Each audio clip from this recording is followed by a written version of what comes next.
My dear students, a very good morning. I am Dr. Kumar Saurabh, Assistant Professor of Pediatrics at Government Medical College, Bethiya. Today's topic of discussion is infections in the neonates. Infections in neonates is a very important cause of morbidity, mortality, as well as a prolonged hospital stay of neonates. It also accounts for nearly one third of total neonatal deaths, especially in India. Broadly, we can categorize the infections in the neonates into two parts. First is superficial infections and second is systemic infections, that is NNS, neonatal septicemia. Superficial infections. These superficial infections belong to a category in which generally bacteria does not penetrate into the bloodstream, and these infections belong to a superficial layer of skin or underlying part of the skin. Most common cause of superficial infections in neonates are omphalitis, that is infections of the umbilical cord, oral thrush, and conjunctivitis. So, omphalitis, what is this? Whenever there is redness or induration around umbilicus, or if there is pus discharge from the umbilicus, this condition is called omphalitis.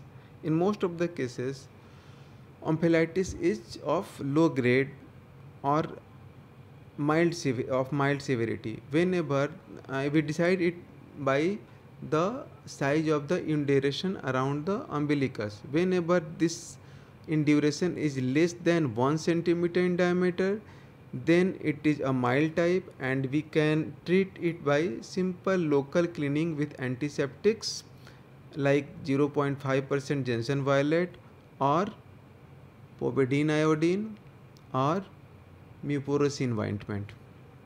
But whenever it is more than 1 centimeter, then local therapy should be uh, accompanied with the systemic antibiotics either in the oral form or in the IV form. Second is the oral thrush. What is oral thrush? This is generally caused by the candidal infection of the tongue and the other part of the mucosa of the oral cavity. There is white patchy lesions on the oral mucosa and tongue can occur in the healthy newborns, but in most common cases it is seen in cases of the antibiotics associated oral thrush. What is the treatment? Treatment is local nystatin or clotrimazole application 3 to 4 times a day. Sometimes in case of severe oral thrush there is a recommendation of systemic antibiotics, or in case of recurrent oral thrush we have to use systemic antibiotics like fluconazole in the dose of 3 to 6 mg per kg per day. Next is conjunctivitis. So conjunctivitis is caused by a variety of group of bacterial or viral or chlamydial infection, but in most of the cases in clinical practice what we see that this is most common due to the blockade of the nasolacrimal duct. Sticky eyes generally manifest as mucoid discharge and it should be treated as cleaning with the normal saline. Blocked nasolacrimal duct requires installation of multiple doses of antibiotic eye drops as well as the sac massage. Coming to the systemic infections, that is neonatal septicemia, NNS. This can be broadly categorized into the three part. Whenever we call septicemia, so whenever there is no localization of the pathogen and that may cause any pathogen which can cause an overwhelming infection without much localization, the condition is called septicemia. When this infection localizes to a special part of the body, that is lung, then it is the condition is called pneumonia. And whenever the localization is limited to the part of the brain, then condition is called meningitis. This NNS is systemic bacterial infection of the neonate, which includes septicemia, pneumonia, and meningitis. So NNS is altogether septicemia plus pneumonia plus meningitis.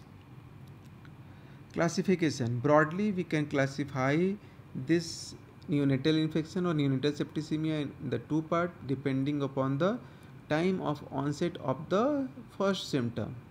First is early onset neonatal septicemia, that is EOS, and second is late onset septicemia, that is LOS, commonly known as EOS and LOS. So whenever the first sign and symptom arises within 72 hours of birth, the condition is called early onset sepsis, and whenever the first symptom of the septicemia come after 72 hours of life, the condition is called late onset neonatal sepsis. Early onset septicemia, these are caused by a variety of organisms which are commonly prevalent in the maternal genital tract or in the delivery area like operation theatre or labor room.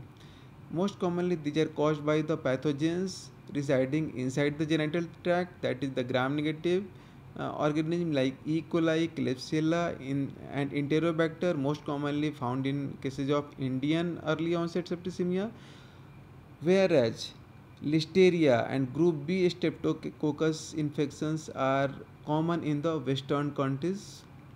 Risk factors. What are the common risk factors which can predispose to the early onset septicemia? And we have to ready for that. First is the low birth weight and prematurity. Second is the premature rupture of membrane. So whenever there is leaking per vaginum of the amniotic fluid is more than 18 hours, then the condition is called premature rupture of membrane. But clinically, what we consider whenever the duration of leaking PV is more than 12 hours, we consider the condition as premature rupture of membrane, that is more than 12 hours of the leaking.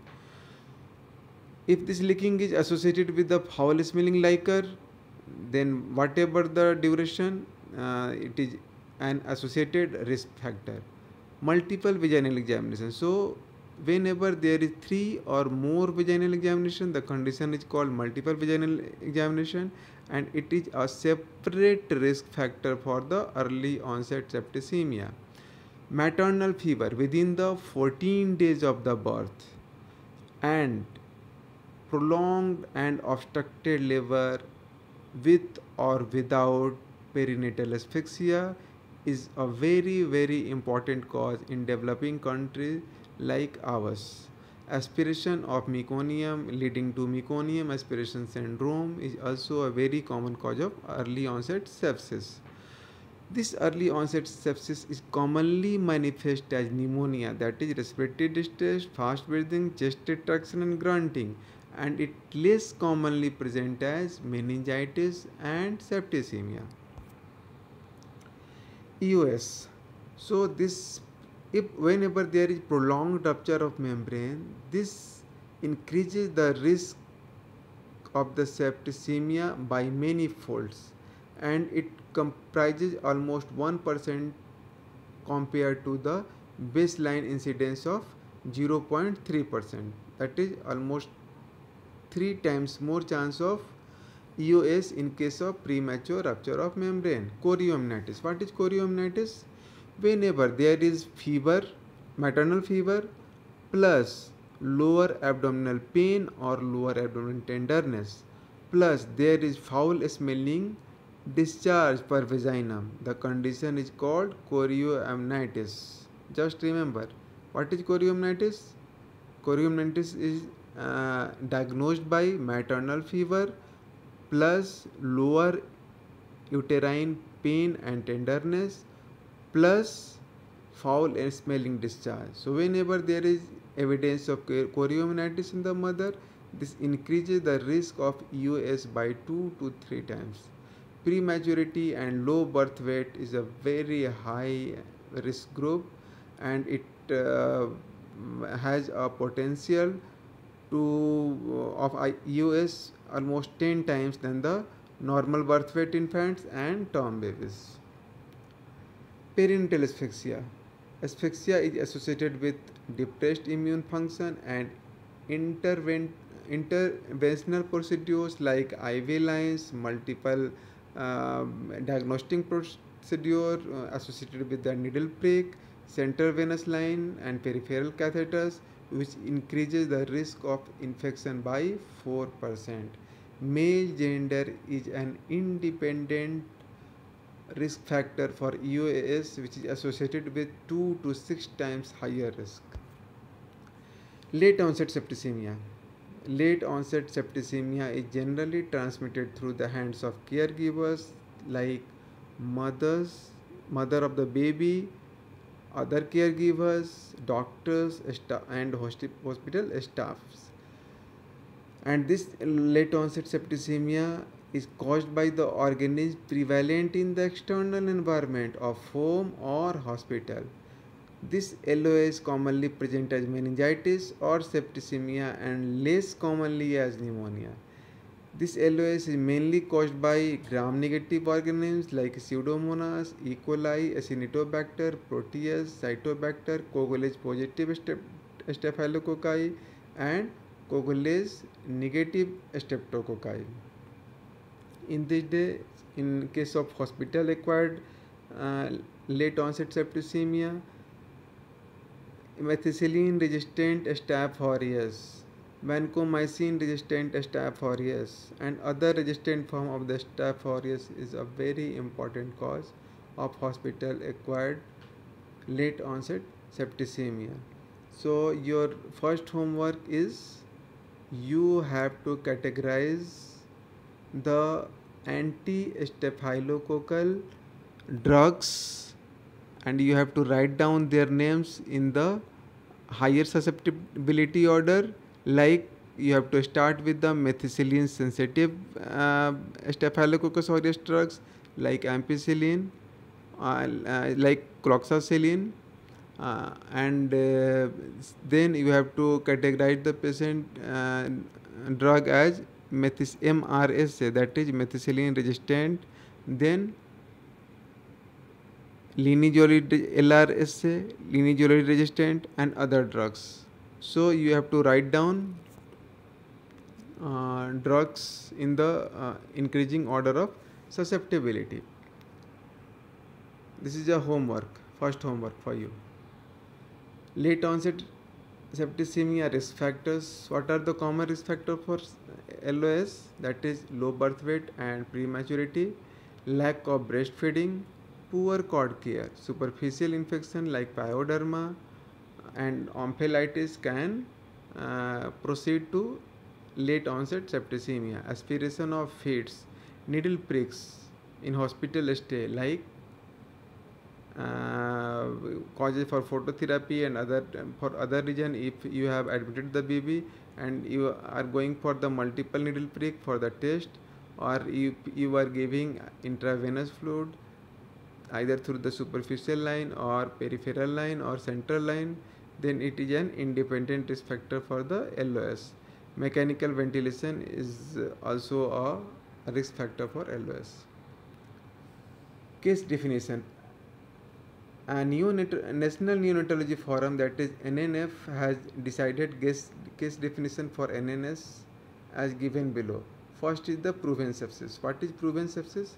Whenever there is clinical picture of sepsis and isolation of pathogen from blood, CSF, urine or other body fluids, the condition is called proven sepsis. That is clinical sepsis plus blood culture positive sepsis, that is proven sepsis. Second is probable sepsis. Whenever there is clinical picture suggestive of sepsis but lab investigation that is blood culture is sterile, blood culture is negative, the condition is called probable sepsis. Sepsis syndrome. Septicemia associated with altered organ perfusion, that is hypoxia, lactic acidosis, oliguria and altered mental status is called sepsis syndrome. If untreated, leads to early septic shock, can be reversible with appropriate treatment. If untreated, this state progress to refractory shock and multi-organ dysfunction syndrome. Clinical features, clinical picture. So, an early diagnosis of neonatal septicemia needs a very high index of suspicion because it manifests as a very vague and ill-defined symptoms. In case of early onset septicemia, respiratory distress is the most common manifestation in the form of grunting, fast breathing, and chest retraction. Whereas in case of late onset septicemia, alteration in established feeding behavior is the most common manifestation of late onset septicemia. So you should have an eagle eye to suspect early case of neonatal septicemia. Clinical features. So broadly, there are clinical features of the neonatal infections are as common as like other infections in the other causes of morbidity and mortality in the neonate, and these are the very non-specific. Like first is the lethargy, refusal to suck or refusal to feed, poor cry, patient is not arousable or lethargic, abdominal distension is there, especially in case of necrotizing enterocolitis. Diarrhea is a less common presentation, vomiting is common, hypothermia is more common than fever. Whenever there is fever, always rule out meningitis. Poor perfusion, which can lead to shock. Sclerema, it is an end stage presentation of the neonatal septicemia. Poor weight gain, whenever there is low grade of septicemia is persisting for long time, we can calculate it as a poor weight gain. Shock, that is an end stage. Bleeding, end stage presentation. Renal failure is an end stage presentation. Cyanosis, tachycardia, chest retraction, grunting, apnea, and gasping can be present as early onset septicemia. Presentation of fever, seizures, blank look, and high pitched cry can be a presentation of meningitis in neonates. Excessive crying, neck retraction, and bulging fontanelle is also a cause of meningitis in neonates. So, clinical features: pneumonia. A patient of pneumonia can present as grunting, fast breathing, and chest retraction, whereas in case of meningitis, fever, excessive or high pitched crying, seizures, blank looks, neck retraction, bulging antifontanelle pins towards the diagnosis of meningitis, and you have to go for the lumbar puncture and CSF examination. Hypothermia is more common than fever in case of neonatal septicemia, whereas pyelonephritis is more common in males and preterm babies. Sclerema. What is sclerema? That is tightening of the skin due to the saponification of the lipid part of the skin. Skin stretches over underlying structures. Generally, the sclerema starts over face and legs at the peripheral part of the body and then advances centripetally. Necrotizing enterocolitis. So, necrotizing enterocolitis is an independent infectious status of the preterm neonates and sometimes in case of term babies, and it can present as abdominal distension, blood or mucus discharge per rectum, bilious vomiting, absent bowel sounds, and at the end stage of the NEC there may be perforation and it can lead to peritonitis. Any bone may be involved in as osteomyelitis. Septic arthritis is more common in hip joint, knee joint, and wrist joint. We can see a swollen joint with redness and tenderness and limited movement in case of septic arthritis of the neonates. If child goes into shock, there is cooling of the periphery, prolonged capillary refill time, and peripheral pulses will be either absent or very heavily palpable. If prolonged acidosis or hypothermia is there, there is DIC with bleeding manifestations. Clinical suspicion of etiological agent. So, Always suspect step whenever there is a staphylococcal infection, then usually after the 72 hours it present as pyoderma, conjunctivitis, umbilical sepsis, abscess, osteomyelitis, scalded skin syndrome. So staphylococcal infection can present as pyoderma or conjunctivitis as superficial infection, and whenever there is septicemia there will be umbilical sepsis, abscess, osteomyelitis and SSSS syndrome, that is staphylococcal scalded skin syndrome. Listeria, this can present as peripartal maternal fever plus meconium stained liquor baby. Is limp at birth, anterior frontally depressed. There may be signs of respiratory distress syndrome, apnea may be there, skin rash may be there, and there is hepatosplenomegaly. In case of Listeria, Pseudomonas and Klebsiella can present as grayish, blackish, gangrenous patches on the skin. So this is a photograph of, you can see, pyoderma of the skin. In next, in the left sided photograph you can look for the umbilical sepsis. Here is umbilical sepsis, and in the second photograph you can see the disc formation of the skin, that is staphylococcal scalded skin syndrome. This is a picture of septic arthritis of the knee joint. You can look here for the swollen left sided knee joint with redness and erythema, and obviously there will be limitation of the movement of the knee joint. Here you can look for the small yellowish pustules caused by either caused by staphylococcal or streptococcal.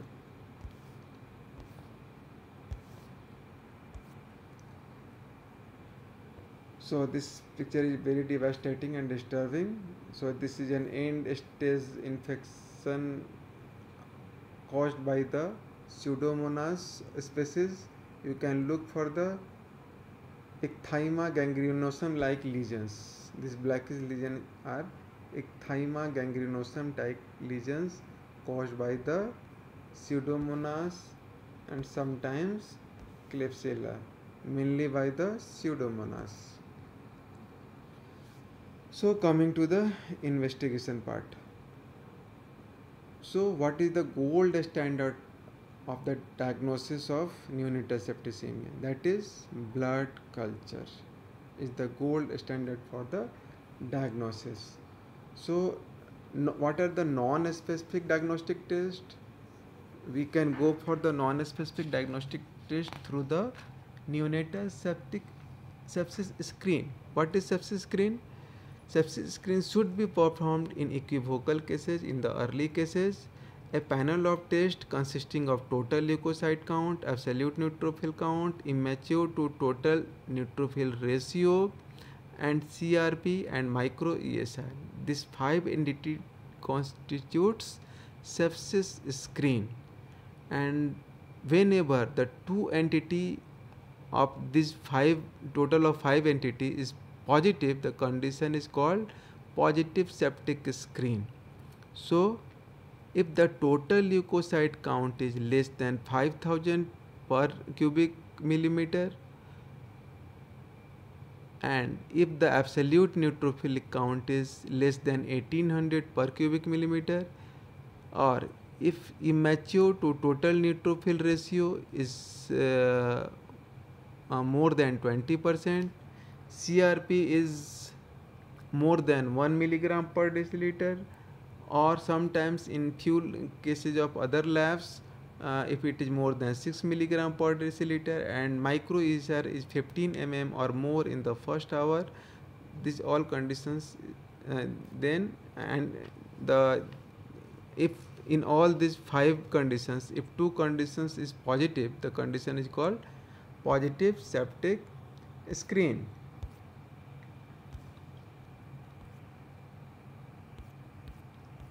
So first, in case of early neonatal sepsis or in case of late neonatal sepsis, as a septic screen we have to go for the 5 test, and if any of 2 test is positive, the condition is positive. Here a point to be noticed is here is that septic screen has a very high negative predictive value. That is, whenever two septic screen uh, 12 hours apart is negative, then it is certainly not a case of neonatal septicemia, but it has a very poor positive predictive value of neonatal septicemia. Other acute phase reactant like C-reactive protein is commonly done in higher centers is procalcitonin. It is a higher specificity and sensitivity than the C-reactive protein. Other definitive diagnostic tests are blood culture, simple blood culture in the form of agar, blood agar, or sometimes in the fast blood culture you can consider BACTEC and other methods. CSF culture, if CSF culture is positive or urine culture is positive, or tracheal aspirate culture is positive in case of patient undergoing mechanical ventilation, if polymerase chain reaction is positive, or if latex particle agglutination test is positive, then it is a definitive or a specific test for the neonatal septicemia.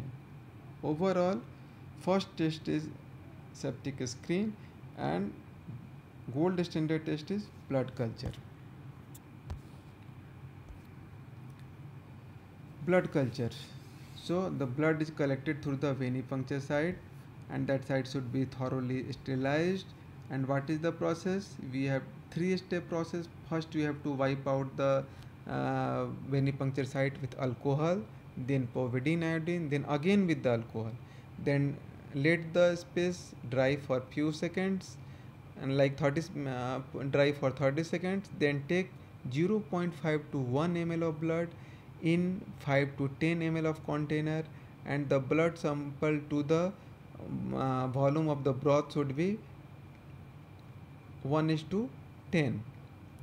The blood culture should be incubated for at least 72 hours before being considered negative. The late growing organisms are anaerobes and coagulase negative staphylococcus. BACTEC alert method is superior to the conventional method. Though blood culture is gold standard, but positivity rate is very low, and in most of the cases 40 to 60% of cases it is negative even in the higher centers. Here are the list of some acute phase reactant which either increases or decreases with the inflammation. So C-reactive protein, procalcitonin, cytokines, alpha-1 acid glycoprotein, hepatoglobin, and alpha-1 antitrypsin are the organisms which increases with the inflammation, whereas elastase alpha-1 proteinase inhibitor, fibrinogen, prealbumin, and transferrin are the acute phase reactant which generally decreases with the inflammation. Miscellaneous test. We can also go for the endotoxin release assay, nitroblue tolerance test, reduction by neutrophils, gastric aspirate. If it in gastric aspirate, if there is more than 5 neutrophils per high power field, it indicates exposure to the chorioamnitis, and if there is pus, we can go for the pus smear. In case of so it is a chart showing neonatal septic screen. 5 points are there. First is total leukocyte count. If it is less than 5000 per millimeter per cubic meter, absolute neutrophil count if it is less than 1800, or as per the Monroe's chart, immature to mature ratio should be more than 0.2, micro ASR should be more than 15, and C-reactive protein more than 1 milligram per deciliter, sometimes 6 milligram per deciliter, depending upon the lab standards. If any of the two values is positive, the condition is called positive septic screen. Management. So as per the management of other pathological conditions in the neonate, management of infections in neonate consists of two parts. First is supportive treatment and second is the specific treatment. Supportive treatment. Supportive treatment consists of TABC. So good supportive care requires meticulous attention to various aspects. Antibiotic takes almost 12 to 24 hours to show any effect. So, optimum supportive care improves the outcomes in sick septic babies. So, T for temperature, you have to provide warmth, ensure normal body temperature, that is 36.5 to 37.5 degrees centigrade, either by putting the baby in the open radiant care warmer or putting the baby on mother's abdomen as kangaroo's mother care. Management of airway, A for airway. So you have to start we have to wipe out all the secretions and frothing from the mouth. You have to start oxygen either by hood or mask or by nasal cannula if the baby is cyanosis or grunting, or if there is any sign of pneumonia is there. If condition is not improving and SpO2 is even falling and baby is gasping, then you have to provide bag and mask ventilation if breathing is inadequate. Installation of normal saline drops in neonates may help to clear the nasal block. So you can manage by these methods airway and breathing. To maintain the circulation, you have to look for the CRT, capillary refill time. It is more than, it should be less than 3 seconds. If it is more than 3 seconds, then you have to infuse normal saline or ringer lactate at a rate of 10 ml per kg over 5 to 10 minutes. If perfusion is still poor and CRT is still poor, you have to repeat the same dose 1 to 2 times over next 32 minutes to 1 hour. If perfusion still continues to be poor, then you have to add inotropes like dopamine, dobutamine, adrenaline and noradrenaline. Insert an IV line and look for blood sugar level, dextrose level. If hypoglycemia is there, then you have to infuse 10% of dextrose in a dose of 2 ml per kg stat, and then you have to give a continuous infusion of 10% dextrose as 4 to 6 milligram per kg per minute rate. Whenever there is passage of urine, you have to add potassium. Ensuring optimal nutrition by either by the enteral feeding or by parenteral feeding. You have to administer vitamin K, and if there is low hemoglobin count, you have to transfuse the packed cells. Specific care. Specific care also constitutes of the two parts. First is the empiric antibiotic therapy and second is the specific antibiotic therapy. So prompt and early institution of antibiotic therapy is the goal, is the rule for treatment of infections in neonate for neonatal septicemia. If you are suspecting this is a case of early onset septicemia, then you have to start empiric antibiotic therapy in the form of ampicillin plus gentamicin. If you are suspecting this is a case of late onset septicemia, then the antibiotic of choice is the cefotaxime and gentamicin, or sometimes cefotaxime and amikacin. These are the empiric antibiotic therapy, and then you have to wait for the report of the culture and sensitivity of the blood culture or CSF culture or urine culture, whatever you have sent. If the report is positive, then you have to follow the sensitivity guideline given by the respective lab. But if the blood culture is negative, then the decision is entirely based on the clinical ground. If patient is improving either on the ampicillin or gentamicin or cefotaxime and amikacin, then it's fine. But if patient is not improving, then you have to upgrade the antibiotics like If you are suspecting that it is maybe a case of Staphylococcus or MRSA, then you can go for the vancomycin. If it is MRSA plus vancomycin resistant form, then you can go for linezolid or much higher antibiotics. Likewise, if you are suspecting that it is a case of Klebsiella or Pseudomonas by showing the grayish or gangrenous patches over the skin like ecthyma gangrenosum, then you have to go for the piperacillin and tazobactam. So, mode of administration and doses. In some cases of early onset septicemia or late onset septicemia, if the baby has improved with the signs and symptoms, we can switch over to the IV drugs to the oral drugs. But it is an individual decision, and it should be guided by the clinical condition of the baby. What is the dose of the common antibiotic? It should be you should remember the dosage of common antibiotics, and it is generally asked by the external examiner uh, in the viva. So this is a second homework for you.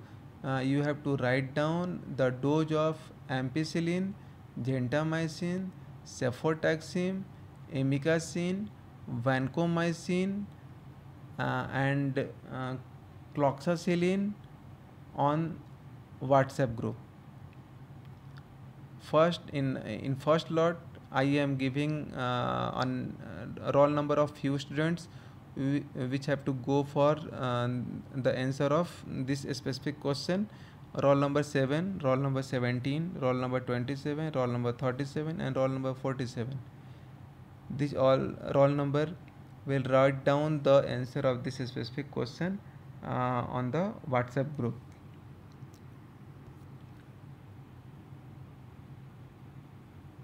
Newer therapy.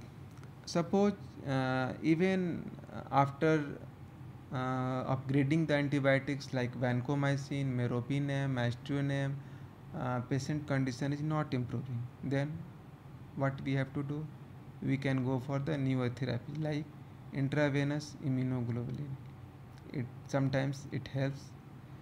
We can also infuse monocyte colony stimulating factor or granulocyte monocyte colony stimulating factor. Sometimes exchange transfusion helps in case of fulminant septicemia of the neonate. Oral administration of IgA and IgG can help in necrotizing enterocolitis, and granulocyte infusion can also help in case of fulminant or end stage septicemia.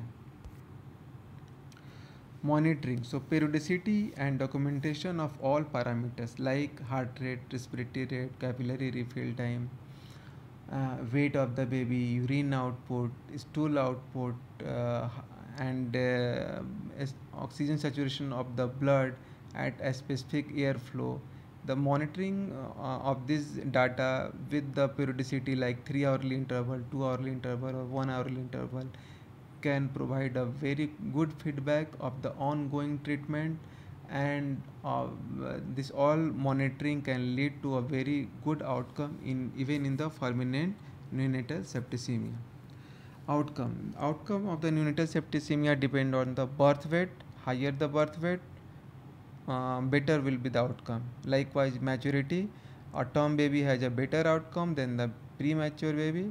Sensitivity of the etiological agent, if the etiological agent like Staphylococcus aureus if it is MRSA, VRSA resistant, or any Pseudomonas infection which is very resistant to the common antibiotics, then the outcome is poor.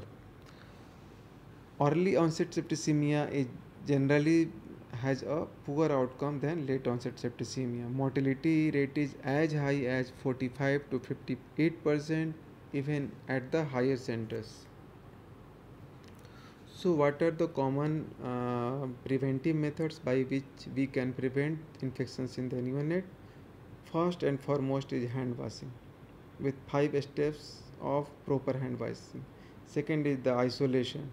So isolate the baby isolate infected babies in the nursery or your in neonatal setup from non-infected babies. Third is bedside asepsis measures should be there, like use of sanitizers and minimum handling, disposal of waste products in the separate bins, monitoring of glucose, protein, and lipid solutions should not be reused. Intravenous inline bacterial and vital filter should be there. Avoid overcrowding in the neonatal setting or around the babies. Adequate staff and adequate trained staff should be there. Periodic surveillance and periodic fumigating of the your NICU setup, regular cleaning of the unit, exclusive use of breastfeeding, and treat LOS as a medical emergency because it has a very long term poor neurological outcome. So this is a short form of infections in neonate, and you have to go with OP Ghai, and if possible, please go through the nation's textbook of pediatrics. And I have asked few questions in this class, and you have to answer the questions in the WhatsApp group. Thank you very much.